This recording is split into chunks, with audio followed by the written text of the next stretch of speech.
My body was running 1 lap, but my mind had already run 5. It's amazing how often we drain ourselves by trying to outrun a future we haven't even met. Our minds are always racing ahead, trying to solve problems that don't exist in this moment.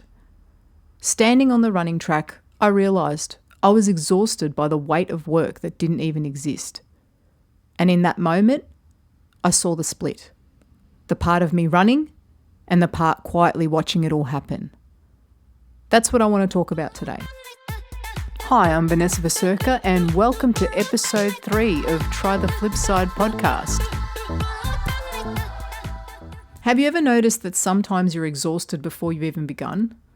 Not because you've done too much, but because your mind has already lived through everything that's about to happen. I caught myself doing that the other morning.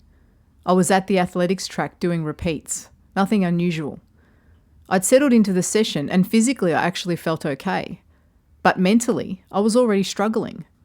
Not because of the lap I was running, because I was thinking about the laps I still had left. My body was running 1 lap. My mind was running 5. And then something really interesting happened. I became aware that there were 2 experiences happening at the same time. There was the part of me doing the running, and there was another part quietly watching everything unfold. Watching my breathing, watching my thoughts race ahead, watching me create fatigue from something that hadn't even happened yet. I call that part the watcher. It didn't judge me. It didn't criticize me. It simply noticed.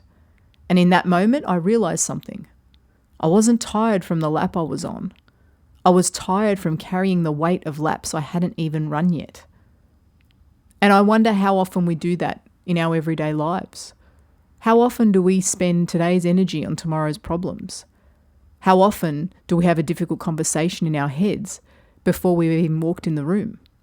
How often do we convince ourselves we're overwhelmed by things that haven't actually happened yet? Our minds are incredible. They're constantly trying to predict, protect, prepare. But life only asks us to live this moment.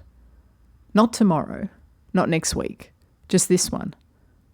The funny thing is, this wasn't actually a new lesson for me. Yoga has been trying to teach me this for years. One of the things I love most about yoga isn't the flexibility or the balance or finally managing a pose. It's the practice of becoming the observer.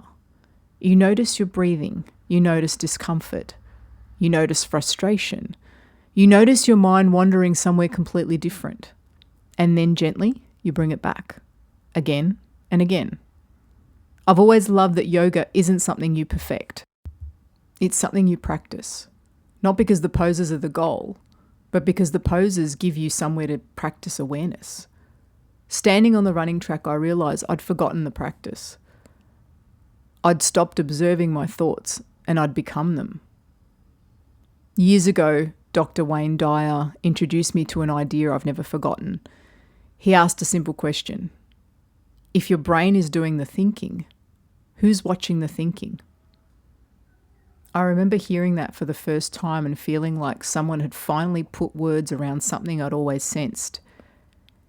Because I think most of us know that quiet part of ourselves, the part that watches, the part that already knows the next right step before fear starts negotiating with it, the part that whispers, just run this lap, not the next 4, just this one. I think we spend so much of our lives trying to train ourselves to think differently, to be more motivated, more disciplined, more positive. But maybe awareness comes first. Maybe before we can change a thought, we have to notice we're having it.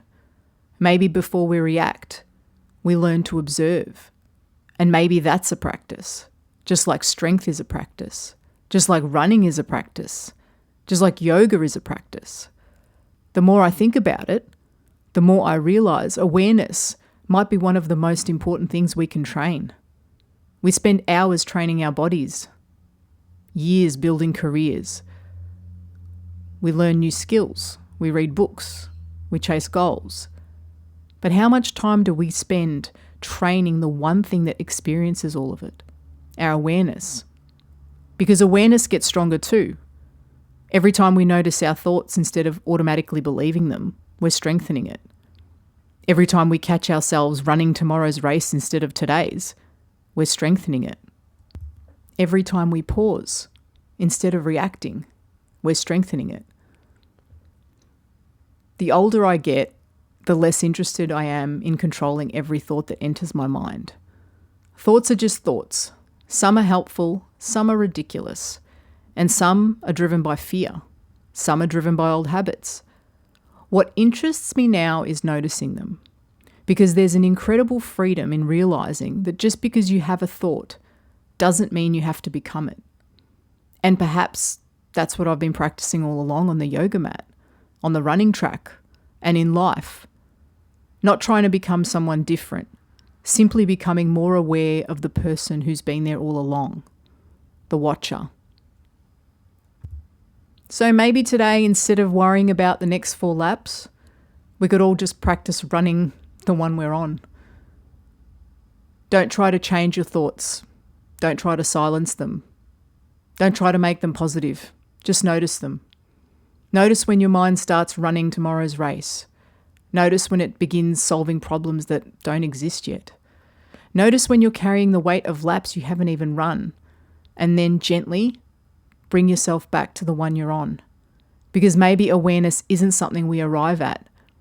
Maybe it's something we practice over and over again, on the yoga mat, on the running track, in conversations, in traffic, at home, at work, in every ordinary moment of life. The watcher has always been there. The question is, how often do we remember to listen? So, thanks for spending this time with me today. That's the end of the episode. Until next time, flippers, be kind to yourself. And remember, you only ever have to run the lap you're on.